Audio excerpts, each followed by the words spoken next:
(2025년 2분기) 동안 해외 주요 6개국에서 발표된 한국산 식품의 부적합 사례 및 관련 규제 정보를 분석하여 산업체 지원을 목적으로 작성된 자료입니다.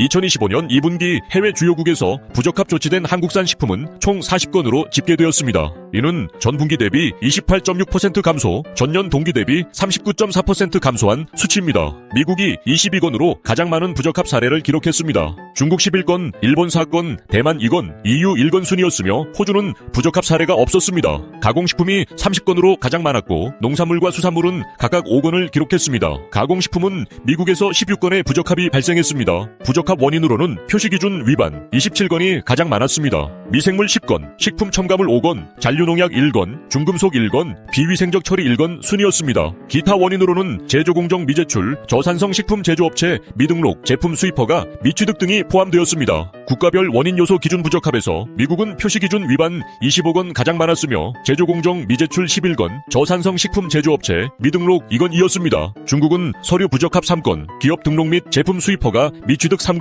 미국 미생물 5건, 일본 미생물 3건 순으로 나타났습니다. 누적 기준으로는 미국의 경우 표시기준 위반 58건, 제조공정 미제출 14건, 저산성 식품 제조업체 미등록 4건으로 조사되었습니다. 중국의 경우 서류 부적합 5건, 기업 등록 및 제품 수입허가 미취득 5건, 미승인 신식품 원료 사용 2건, 미국 미생물 8건, 일본 미생물 6건, 대만 잔류농약 6건 순으로 집계되었습니다.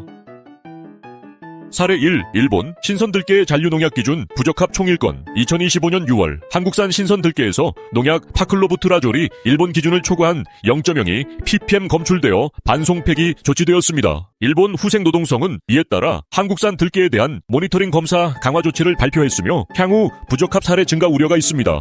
일본은 잔류농약 위반 발생 시 해당 품목에 대한 모니터링 검사 명령 등의 강화 조치를 취하고 있어 각별한 주의가 필요합니다. 수출 전 반드시 수출 상대국의 관련 기준 및 규제 동향을 지속적으로 모니터링하고 이에 따른 대응이 필요합니다. 농림축산식품부에 관련 사례를 공유하여 수출 농산물 관리에 참고하도록 조치되었습니다. 사례 2. 대만 시즈닝의 스테비올 배당체 기준 부적합 1건 2025년 4월 한국산 시즈닝에서 감미료 스테비올 배당체가 0.17 검출되어 대만에서 반송폐기 조치되었습니다. 대만은 해당 제품 유형의 스테비올 배당체 사용을 금지하고 있으나 한국에서는 사용이 가능합니다. 국내 사용이 허용된 감미료라도 수출국에서는 사용 가능한 식품 유형이 제한될 수 있습니다. 수출 상대국과 국내의 식품 첨가물 사용 기준 차이로 인해 부적합이 발생할 수 있으므로 수출 전 반드시 수출 상대국의 식품 첨가물 사용 가능 여부와 허용 식품 유형 및 사용 기준을 반드시 확인해야 합니다. 사례 3. EU 라면의 글루탐산 나트륨 기준 부적합 2025년 6월 한국산 착향 라면에서 글루탐산 나트륨이 높은 수준으로 검출되어 EU에서 시장 철수 조치되었습니다. 일반 식품에 대해 글루탐산 최대 허용 기준을 10gkg로 엄격하게 적용하는 반면 한국에서는 사용이 가능합니다. EU는 글루탐산 나트륨에 대해 국내보다 엄격한 사용 기준을 적용하고 있습니다. 국가별 식품 첨가물 기준 규격이 상이할 수 있으므로 수출 전 반드시 수출 상대국의 관련 기준 규격을 사전에 확인해야 합니다. 유럽 규격에 적합한지 확인 후 수출하도록 영업자에게 안내했으며 해당 업체는 MSG 모니터링 강화 예정입니다. 사례 4. 중국 뱅어장의 요구에 따른 증서 미제출 등 부적합 2025년 5월 한국산 뱅어장에서 요구에 따른 증서 또는 합격 증명자료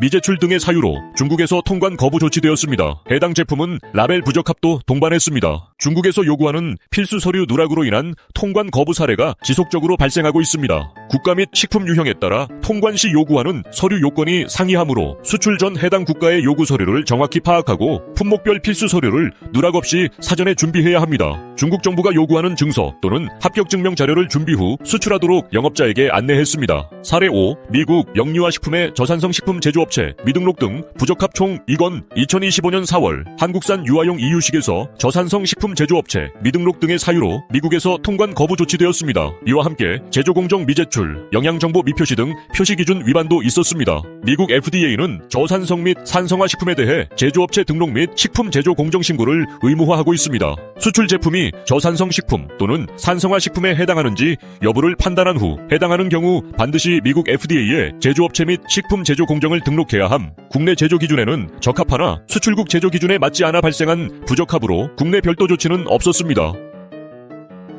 미국 표시기준 위반, 제조공정 미제출, 저산성 식품 제조업체 미등록이 압도적으로 많습니다. 특히 영유아 식품과 관련된 규정 미준수가 두드러집니다. 중국 서류 부적합, 기업 등록 및 제품 수입 허가 미취득 등 행정 절차 관련 문제가 많습니다. 일본, 대만, EU, 잔류농약 및 식품 첨가물 기준 차이로 인한 부적합이 발생하고 있습니다. 이는 한국 내 기준과 수출국 기준의 상기함에서 비롯됩니다. 수출국별 상이한 규제, 한국에서 적법하게 생산된 식품이라 할지라도 수출국마다 잔류농약, 식품 첨가물 사용 기준, 표시 기준, 통관 서류 요건 등이 크게 다릅니다. 모든 주요 부적합 사례는 수출 전 수출국의 최신 규제 정보를 사전에 면밀히 확인하고 대비하는 것이 필수적임을 강조합니다. 제조업체 등록, 제조 공정신고, 검역증서 제출 등 기본적인 행정 절차 미준수로 인한 통관 거부 사례가 빈번하게 발생하고 있습니다. 식품안전정보원, 글로벌 식품법령, 기준규격 정보 시스템 등을 활용하여 수출국의 최신 규제 동향을 주기적으로 확인해야 합니다. 잔류농약, 식품 첨가물 등 성분 관련 기준뿐만 아니라 표시 기준, 제조 공정 등록, 검역증서 등 행정적 요건까지 포함한 종합적인 수출 전략을 수립해야 합니다. 국내 영업자들이 수출국 규제 정보를 쉽게 접하고 이해할 수 있도록 교육 및 정보 제공을